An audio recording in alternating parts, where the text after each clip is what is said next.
Muy buenos días. En esta oportunidad vamos a ver lo que es el ciclo del agua, la dinámica de la hidrosfera, que es como se conoce también, ¿ya? Vamos a concentrarnos principalmente en los diferentes procesos del ciclo del agua. ¿Qué es lo que tenemos aquí? Por ejemplo, vamos a empezar con lo que ocurre en el mar. En el mar primero, el agua evapora para pasar de estado líquido a estado gaseoso. Eh, el estado gaseoso, obviamente, está en forma de nubes el agua, pero también el agua puede pasar a partir de las plantas por medio de su transpiración, ¿ya? Al transpirar, pierde agua, también en estado gaseoso, que pasa a las nubes, pero en mucha menor cantidad, o sea, no se puede comparar la cantidad enorme de agua que evapora del mar con la que se pierde de las plantas por transpiración o por evapotranspiración, que es también como se llama. Es mucha más, estamos hablando de un 99% versus un 1%. Es mucha la diferencia que existe entre la cantidad que evapora del mar con la que evapora de las plantas. Bueno, también ocurre que el otro proceso de cambio en el ciclo del agua es cuando el agua en estado gaseoso se condensa y pasa de estado gas a líquido en forma de lluvia. Esa agua obviamente sufre una escorrentía que puede pasar a formar parte de algunos lagos, lagunas, también de alguno que otro río, y también puede tener, es que eso es una escorrentía superficial, y también puede lixiviarse. Cuando se lixivia esa agua, pasa a las capas más profundas de la Tierra, se convierte en agua subterránea, que es lo que vemos acá. El agua subterránea es, obviamente, esta agua que pasa por el subsuelo, es decir, debajo del suelo. Es el agua también de las napas, ¿ya? Napas freáticas, es importante conocer eso. También ocurre otro proceso más arriba, cerca de las montañas, que se llama sublimación inversa, que es cuando neva.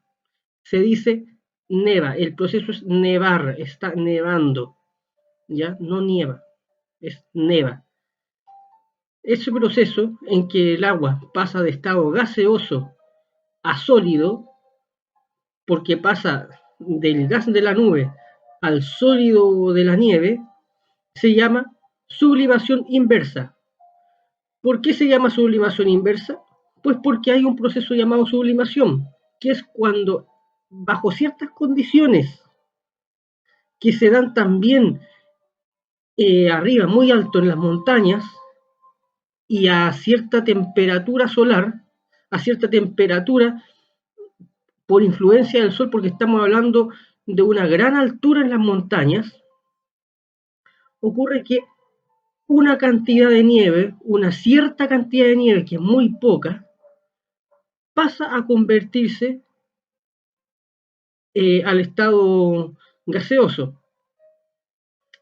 Esto se llama sublimación, cuando el agua pasa de estado sólido a gas. Obviamente es más conocido y más importante y se da mucho más la sublimación inversa, que es cuando el agua que está presente en las nubes pasa a convertirse en nieve, arriba en las montañas. Otra situación en la que ocurre la sublimación, este otro proceso en que el agua pasa de sólido a gas, ocurre también en el Ártico, en el Polo Norte y en el Polo Sur. No sé si han visto que tenemos el hielo y hay como una especie de neblina, de niebla. Ahí esa agua en estado sólido está pasando a un estado gaseoso. No es muy importante, esto solamente es para que lo tengan en cuenta. Son otros procesos de cambio que ocurren en el ciclo del agua, ¿ya?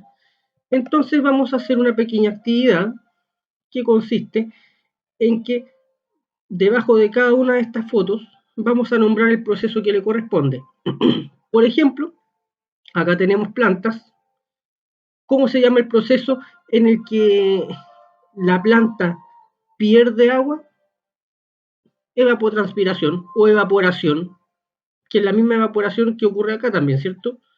Que es cuando se evapora el agua del mar. En las dos podría decir evaporación.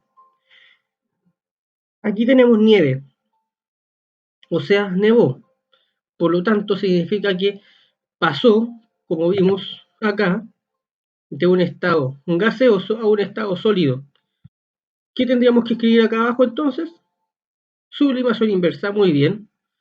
Y acá tenemos lluvia. ¿Qué ocurre con la lluvia? ¿Cómo se llama el proceso en que el agua pasa de un estado eh, gaseoso a uno líquido? Condensación, que es lo que vimos acá, condensación. Y bueno, en eso consiste la actividad, que va a ir en la guía adjunta. Espero que hayan entendido con facilidad esto. Es una materia que vamos a seguir repasando. Vamos a repasar en el futuro también lo anterior, porque es importante que les quede claro, que les queden claros estos procesos. Ya no se preocupen, vamos a repasar todo. ¿Ya? Y lo vamos a repasar de esta manera para que les quede mucho más claro, para que puedan ver cada uno de los cambios, cada una de las cosas que se van dando. ¿Ya? Bueno, me despido y que tengan una muy linda semana. Hasta la próxima.